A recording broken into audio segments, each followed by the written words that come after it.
की तरह मरी में भी बिजली के बिल आम आदमी के लिए वबाले जान बन चुके हैं। एक महीना छोड़कर दूसरे महीना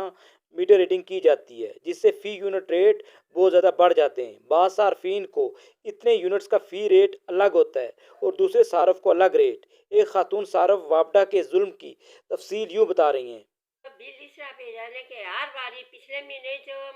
17,000 रुपया का ना बिल पे जाने कोई ऑर्डर ना कोई असं दुकान नहीं रखी किस ना गरीब बंदे हमें कोई चीज़ आपने ना न छाप न छल्ला न कुछ छोड़ा 17,000 जमा कराया इतनी ना 150 हमारी यूनिट सड़ी उन्हें किसा उस बंदे ने भी 150 यूनिट सी कितने बंदे ने उन्हें 8 रुपए लाई ने आसानी जूटा ना 22 रुपये हर हर बारी ये गल मारे नाल कमाना में गरीब बंदे